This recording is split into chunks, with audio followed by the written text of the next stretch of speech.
Bab 614. Pedang Pembasmi Iblis. Dinding batu ini tingginya lebih dari 50 meter dan lebar 30 meter lebih. Terlihat sangat biasa, tidak berbeda dengan dinding batu biasa. Marco Jiang melihat ke dinding batu dengan ekspresi gembira. Selagi dinding batu terbuka, maka dapat memasuki kedalaman gua salju, dapat bertemu dengan Tortura, memancingnya keluar, dan membunuhnya, maka bisa mendapatkan darah Tortura. Lebih penting lagi, catatan gambar 4 keluarga besar yang ditinggalkan oleh Raja Lanling bahwa Tortura telah hidup selama ribuan tahun. Di dalam tubuh Tortura ini ada empedu. Setelah memakan empedu kura-kura, kekuatan akan meningkat pesat. Pada titik ini, ekspresi Sandy Chen juga menjadi serius. Selama ribuan tahun, tidak tahu apakah Tortura itu masih hidup. Tidak tahu bagaimana kekuatan Tortura sekarang. Lebih tidak tahu apakah petarung di luar bisa membunuh Tortura. Dia mengambil napas dalam-dalam. Segera berjalan menuju dinding batu. Tubuh melompat dan muncul di atasnya. Di atas, ada batu yang menonjol. Dia mengerahkan energi Qi dan menekannya dengan telapak tangan. Batu itu masuk ke dalam. Bergemuruh. Pada saat ini, dinding batu mulai bergetar, menunjukkan tanda-tanda runtuh. Segera setelah itu, beberapa batu jatuh. Melihat adegan ini, Marco Jiang menjadi semakin bersemangat, sampai-sampai jantungnya hampir melompat keluar. Batu di dinding batu berguling ke bawah. Muncul sebuah gambar batu berukir. Gambar ini teracak-acak.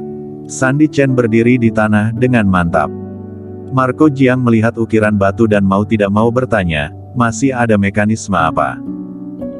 Sandy Chen mengangguk dan berkata, "Ya, semuanya ada 3 mekanisme. Ini adalah puzzle, dengan meletakkan batu di tempatnya pintunya barulah bisa dibuka. Apalagi pintu ini terbuat dari batu yang paling keras dan dapat menahan serangan yang kuat dari 8 alam. Cepatlah kalau begitu." Kingston Jiang tidak sabar menunggu. Sandy Chen memperhatikan sebentar, lalu tubuhnya melompat, muncul di peta batu berukir, dan mulai mendorong batu berukir. Segera, pola itu kembali ke tempatnya.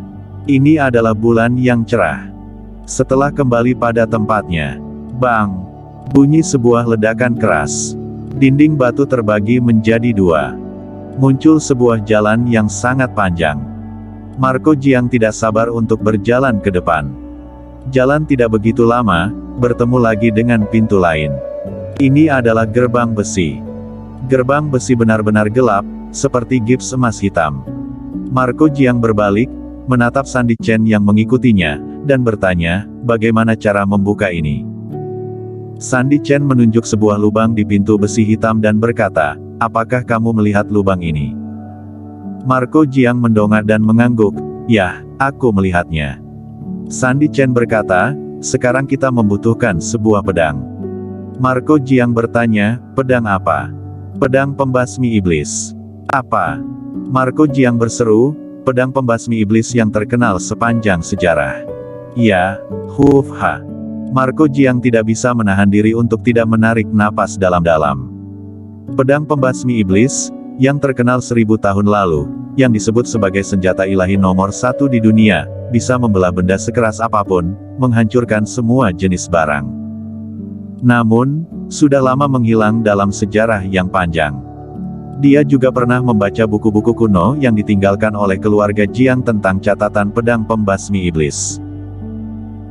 Dalam catatan buku-buku kuno keluarga Jiang mencatat bahwa ribuan tahun yang lalu, Raja Lanling memiliki banyak orang kuat. Selain 4 keluarga utama, ada juga beberapa bawahan yang setia. Salah satunya adalah Raja Iblis sejati. Kekuatan orang ini begitu menakutkan, dan pedang pembasmi iblis di tangannya sebenarnya juga merupakan senjata ajaib nomor 1 di dunia.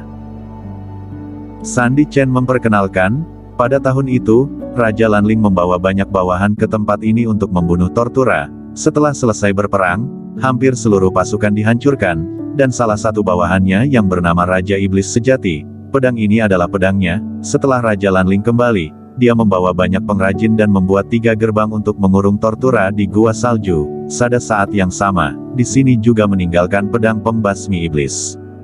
Sandy Chen melihat sekeliling. Dari informasi yang diturunkan dari mulut ke mulut oleh Partai Tian Shan, pedang pembasmi iblis ada di sini. Selain itu, pedang pembasmi iblis juga merupakan kunci untuk membuka pintu terakhir. Setelah melihat sekeliling, dia melihat sebuah pedang di gerbang besi hitam.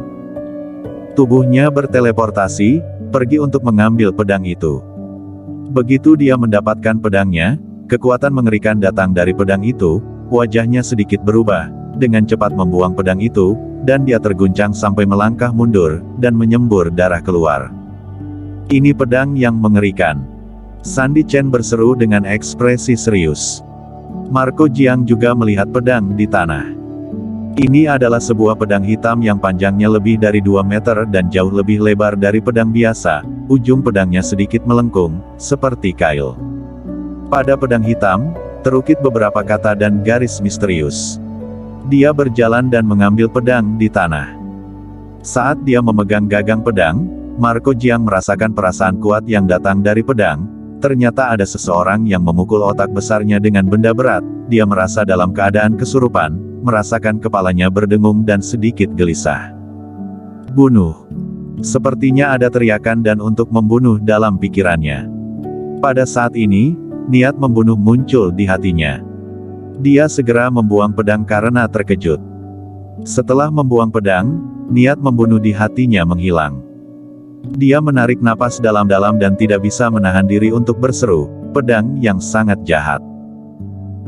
Sandy Chen juga bereaksi, berjalan mendekat, melihat pedang pembasmi iblis yang berwarna hitam di tanah, dengan ekspresi serius, dan bergumam, bagaimana ini bisa terjadi, mengapa pedang ini begitu jahat, informasi yang ditinggalkan oleh Partai Tian Shan-ku, pedang ini hanya senjata ajaib, bagaimana bisa ada niat jahat sebesar itu. Sandy Chen tidak mengerti apa yang sedang terjadi. Dia tidak tahu, Marco Jiang lebih tidak tahu. Tetua Chen, apa yang terjadi? Marco Jiang memandang Sandy Chen. Sandy Chen menggelengkan kepalanya dan berkata, bagaimana aku tahu, pada tahun itu tetua leluhur memberitahuku rahasia gua salju, juga tidak menyebutkan hal tentang pedang pembasmi iblis. Omong kosong, ayo gunakan pedang untuk buka gerbang besi dulu. Sudah sampai pada titik ini, Marco Jiang tidak akan menyerah. Dia berjalan mendekat dan hendak mengambil pedang. Sandy Chen menariknya tepat waktu dan membujuknya, Marco Jiang, aku merasa ini agak aneh, mari kita lihat-lihat dulu. Marco Jiang berhenti dan bertanya, mau lihat apa lagi? Sandy Chen berkata, melihat sekeliling, mungkin ada pesan yang ditinggalkan di sini. Pedang pembasmi iblis begitu jahat, dan pedang ini ditinggalkan oleh Raja Lanling di sini. Raja Lanling pastinya tahu pedang ini, mungkin akan meninggalkan beberapa pesan di sini. Di dalam gua, keadaan agak gelap. Namun, keduanya merupakan orang yang sangat kuat, dan kegelapan ini bukan apa-apa bagi mereka. Mereka dapat dengan jelas melihat pemandangan di sekitarnya. Lihat, di sana. Sandy Chen menunjuk ke gerbang besi hitam tempat pedang pembasmi iblis sebelumnya berada, dan menemukan beberapa huruf kecil terukir di atasnya. Keduanya terbang secara bersamaan, melayang di udara. Ini adalah tulisan ribuan tahun yang lalu. Keduanya adalah petarung master kuno, dan sama-sama mengetahui jenis tulisan ini. Keduanya memandangnya dengan serius. Teks-teks ini mencatat pengalaman Raja Lanling memimpin orang untuk membunuh Tortura.